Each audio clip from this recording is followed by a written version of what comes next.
Hey everyone, it's me, Mr. Chad from Mr. Chad's Weird World. But before we go any further, I also have a channel called Mr. Chad's Halloween Haven. I feel like the channels kind of get intertwined back and forth. I'm doing a lot more on Mr. Chad's Halloween Haven right now, but I'm also trying to do some stuff to keep Mr. Chad's Weird World going, get some more subscribers on there too, because right now there's a lot more Halloween stuff going on. Given that today's October 1st, happy October, everyone. So I want to make this video. This one will be going on Weird World to try and help, like I said, keep it going. So what I want to start doing here is I want to do some book reviews. So my son is 8 years old. He's in the 3rd grade. He's got his YouTube channel, Tamale's World, and he has to do reading for school. They have a what do they call it? Like a reading chart. They're supposed to read 400 minutes a month, and they do. He does a really good job with that. And I enjoy reading myself, and I don't always have time to do it. So I figured, hey, I'm going to read it at the same time as him, and that goes really well. So the book that I just finished reading is Clown in a Cornfield by, and I hope I'm pronouncing his last name correctly, Adam Césaire. And I apologize if he happens to see this. I apologize for pronouncing your name incorrectly, but he'll like me better, I think, after this book review. So this is a young adult teen type book. It's published by Harper Teen, so the teenage crowd is the audience that he's trying to reach, and I would say that he does a pretty good job with it. This book, I won't give away any spoilers. At the end, I'm going to use a 5-point scale to show you what I really think of it. But again, I won't give any spoilers.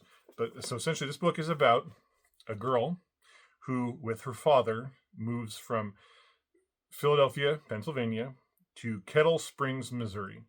And she's in high school, and her father is a doctor, and he takes over the practice there.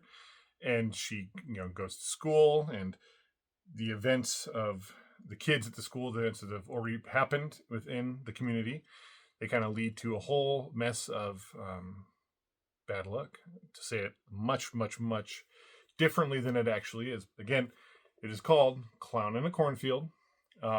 When I read this book, I definitely felt like it was kind of the beginning, right? And hey, there's Clown in a Cornfield 2, and there's Clown in a Cornfield 3, which actually just came out. I think it was the beginning of September. I will probably get to those fairly shortly here. So it kind of is the beginning.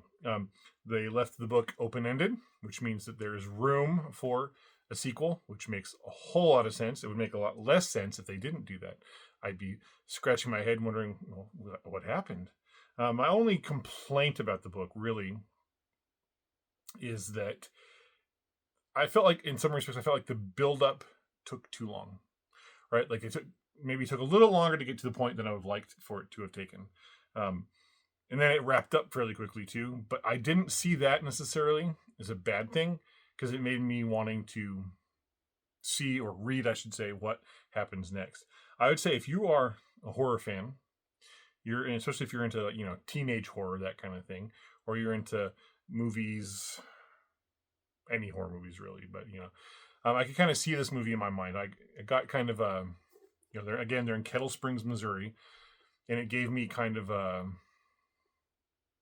Children of the Cornfield, desolate type of a feel to it. They're in a small town, so I kind of got that feeling too. I was born and raised in Western Washington, and I now live in Central Washington. So in Central Washington, you do kind of, when you're driving in Central Eastern Washington, you do see some smaller towns, some smaller locations. So you kind of get that feeling. You don't have the cornfields here so much. I mean, there are a few here and there, but yeah, it built up a little more slowly than I would have liked. It wrapped up really fast, but I think that's, he's setting the table for Clown in the Cornfield 2. I know he has other books too. Again, Clown in the Cornfield by Adam Césaire. He's got other books too. He had another one that came out today. I can't think of what it was called. I was just looking at it earlier. But anyways, give it a look. Search for him in Google. He has a website of his own. Obviously, you can search for him in Amazon. You can pretty much search for anything in Amazon. I'm pretty sure if you searched for pink elephants, you'd find stuffed pink elephants and all sorts of strange, crazy stuff like that. But yeah, so anyways, he has a website. He's on Amazon. He's on Barnes & Noble, Books A Million, their websites. Check him out. and I think you'll enjoy it. Again, if you like horror, especially if you like teenage horror, this will be a good one. You'll enjoy it. You'll have fun with it. It's a quick read. So, what was it? 341 pages. Not so bad, at least not in my opinion. So, again, Clown in a Cornfield by Adam Cesare. Give it to you really close so you can see. 1, 2, 3.